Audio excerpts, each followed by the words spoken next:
वो उस रूप में नहीं है।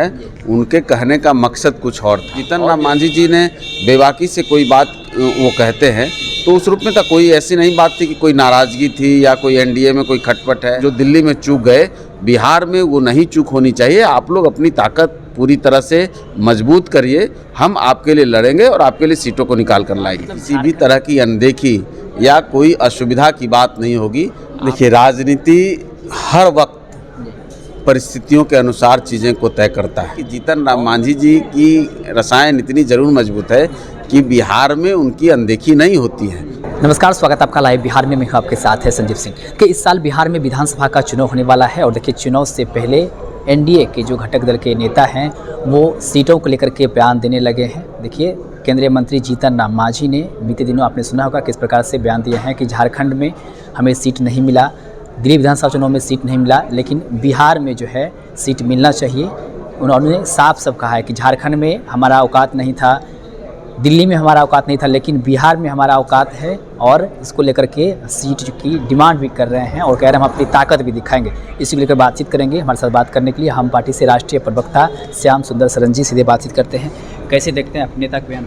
देखिए, उनका बयान का संदर्भ कुछ और था। ये वो नहीं कहे कि हमारा दिल्ली में औकात नहीं था या झारखंड में औकात, ये कौन कह सकता है? झारखंड में हमारी कितनी क्षमता है, जीतन राम मांझी जी के कितने मानने वाले, तो मीडिया भी स्पष्ट रूप से कह रही है औकात नहीं था इसलिए सीट नहीं दिया गया। वो चूंकि जहानाबाद में विधानसभा सम्मेलन चल रहा था और लोगों की बातें थी, लोगों का डिमांड था, लोगों का दर्द था, तो हमारे कार्यकर्ताओं की अपनी बात थी।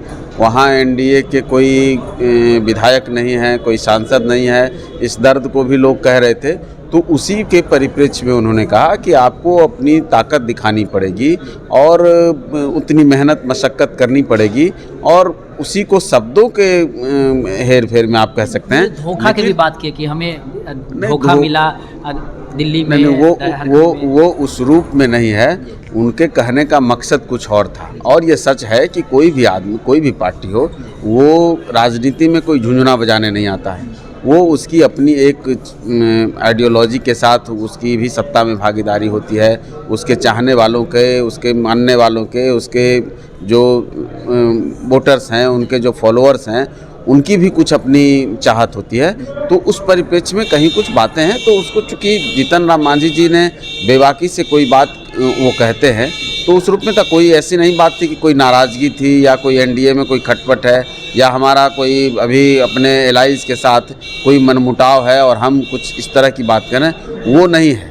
हम चूँकि बिहार में एक बड़ी ताकत के रूप में अब चुनाव आने वाला है, तो उसमें हमारे जो कार्यकर्ता हैं, हर ज़िलों में, हर विधानसभा में जो मजबूत कार्यकर्ता हैं, वो सम्मेलन करा रहे हैं। और उसमें जब लोगों की बातें आती हैं, सीट बंटवारे की बात, लोग निश्चित तौर पर सारे कार्यकर्ता चाहते हैं कि उनका एडजस्टमेंट हो।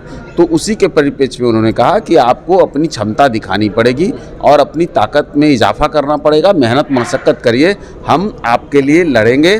और उसी के उदाहरण के रूप में उन्होंने कहा कि हम झारखंड और जो दिल्ली में चूक गए, बिहार में वो नहीं चूक होनी चाहिए। आप लोग अपनी ताकत पूरी तरह से मजबूत करिए, हम आपके लिए लड़ेंगे और आपके लिए सीटों को निकाल कर लाएंगे। मतलब झारखंड और दिल्ली की तरह बिहार में कोई कंप्रोमाइज़ नहीं करेंगे चुनाव में? नहीं, वही तो वो कह रहे थे कि वहाँ कार्यकर्ताओं को इतनी मजबूत तरीके से अपनी क्षमता को बढ़ाना होगा और मेहनत मशक्क़त करके जनता को रिझाना होगा, लोगों के बीच में एक मैसेज देना होगा। और वही बात वो कह रहे थे कि जो चूक झारखंड और दिल्ली में हुई, वो चूक हम बिहार में नहीं करें। पूरी मुस्तैदी के साथ हम लोग तैयारी करें। आपके लिए जीतन राम मांझी खड़े हैं, संतोष मांझी खड़े हैं। आपके साथ किसी भी तरह की अनदेखी या कोई असुविधा की बात नहीं होगी। आप लगे रहिए, आपके लिए सीट निकाल कर लाना हमारा काम है। एक सवाल हैगा, 20 सीट के आप लोग डिमांड कर रहे हैं। पिछली बार चिराग पासवान भी नहीं थे एनडीए में, लेकिन इस बार वो भी है। तो इसके लिहाजे से कहीं ना कहीं लग रहा है सीट के जो है पिछले से कम मिलना चाहिए, लेकिन आप लोग ज़्यादा डिमांड कर रहे हैं, लग रहा है मिलेगा? देखिए, राजनीति हर वक्त परिस्थितियों के अनुसार चीज़ें को तय करता है। और आप लोग एक हर चीज़ में जो तुलनात्मक आने लगते हैं, ये 5 दलों का गठबंधन है और 5 दलों के लोग बैठ करके उसमें सारी चीज़ें तय हो जाएंगी। जिसके पास जितनी संख्या, कोई केवल राजनीति मैथमेटिक्स नहीं है, राजनीति केमिस्ट्री है। और उस केमिस्ट्री में मुझे लगता है कि जीतन राम मांझी जी की रसायन इतनी ज़रूर मजबूत है कि बिहार में उनकी अनदेखी नहीं होती है और होगी भी नहीं। आपने उसका उदाहरण देखा होगा कि हम एक सीट के एमपी हैं, लेकिन कितना अहम मंत्रालय माननीय प्रधानमंत्री जी ने दिया और कितना अहम स्थान दिया और कितना वो मानते हैं। तो किसी व्यक्ति का या किसी पार्टी का समाज में क्या स्थिति है, उनके फॉलोअर्स की और उनके रहने और न रहने से क्या फ़र्क पड़ता है, इसको लोग सब भली भांति जानते हैं। तो इस रूप में न देख करके कि कोई थे या नहीं थे या आज हैं क्या है, वो छोड़ दीजिए। जीतन राम मांझी जी के चलते लोकसभा चुनाव में आप लोकसभा के सांसदों से बात कर लीजिए, कम से कम 15-20 सांसदों से मेरी बात है जो ये खुलकर कहते हैं कि मांझी साहब नहीं होते और संतोष मांझी जी का सघन अभियान नहीं होता, संतोष मांझी जी जैसे हर लोकसभा में जाकर के अपने लोगों को बुला करके एड्रेस किया, लोगों को कहा, समझाया, उससे रिजल्ट में खासा असर हुआ। तो हमारे जो फॉलोअर्स हैं, गरीब हैं, वो गांव में रहते हैं, वो लेकिन रिजल्ट में बड़ा फ़र्क करते हैं। इस बात को सारे लोग समझते हैं, आप लोग भी समझते हैं। तो किसी से तुलना के आधार पर हम बात नहीं करते। हमारा भी स्ट्राइक रेट जो है, आपने देखा होगा कि पिछली बार जब 2020 के चुनाव में तो सबसे बेहतरीन स्ट्राइक रेट लेकर हम आए। हम 7 सीट लड़े, 4 जीते और मगध के जोन में तो हम सब जीते। तो इन तमाम चीज़ों को देख करके गठबंधन, और देखिए ये कोई प्लेटफॉर्म सीट के बंटवारे का या सीटों के मांग का प्लेटफॉर्म हमारा आपका तो है ना मैं उसको तय करूँगा ना आप तय करेंगे। तो चीज़ें जहाँ तय होंगी वो सब बड़े नेताओं के बीच की बात है और उचित प्लेटफॉर्म पर वो सारी बात हो जाएगी।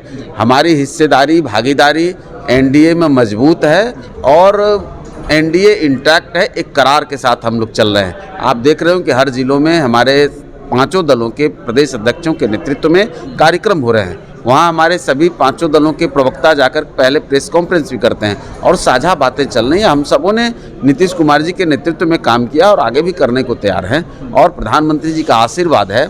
उस अनुरूप से आप इत्मीनान रहिए, एनडीए में किसी भी तरह का सिर फुटौल नहीं होने वाला। वो कांग्रेस और आरजेडी की तरह आपस में जो लोग आरोप प्रत्यारोप का खेल खेलते हैं या दौड़े दौड़े, देखिए राहुल गांधी जी को आना पड़ा, कोई लालू प्रसाद यादव जी ने नीतीश कुमार जी को न्योता दे दिया तो उनके बेटों ने उनको रूम में बंद कर दिया, उनको बाहर तक नहीं आने दिया। जब लालू यादव आए तब उनको फिर कुर्ता पैजामा बंडी उंडी पहना करके बाहर लाए।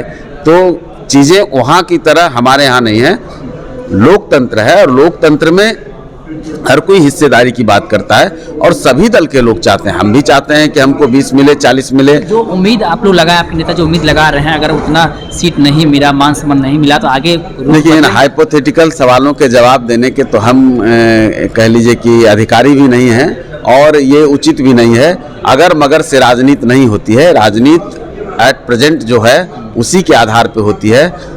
कहीं कोई वैसी दुश्वारी नहीं आने वाली है। 20 मिले कि 40 मिले, हो सकता है गठबंधन ये तय करे कि हमको और ज़्यादा सीट मिले, हम 20 मांग रहे हैं, हो सकता है 25 मिले, वो छोड़ दीजिए, उन चीज़ों पर हम नहीं जाते। हम 225 की तैयारी कर रहे हैं कि 225 हम 243 में कैसे जीत जाएं। उस 225 में अगर लगेगा कि हम 25 सीट जीतें, हम 20 सीट पर लड़ें, 30 सीट पर लड़ें, तो उन सारी चीज़ों पर बात होगी। बहुत बहुत धन्यवाद बातचीत करने की। तो देखिए हमारे साथ बातचीत करते हैं श्याम सुंदर जी ने, हमने जीतन राम मांझी के सवालों को लेकर कई सारे सवाल किए, उनका खंडन करते हुए क्या कुछ कह रहे थे वो आप सुन रहे थे। आप अपनी राय प्रतिक्रिया हमें कमेंट्स के माध्यम दे सकते हैं। आप देख रहे थे लाइव बिहार, आप सभी का बहुत बहुत। बिहार बोर्ड 10वीं 12वीं परीक्षा की डेट शीट आ गई है। क्या आपकी तैयारी अभी अधूरी है? घबराने की कोई जरूरत नहीं। आ गया है read and pass quick reviser crash course book जो दे आपको परीक्षा के लिए VVI प्रश्नों की अल्प समय में बेहतर तैयारी। प्रकाशक भारतीय भवन, खजांची रोड, पटना।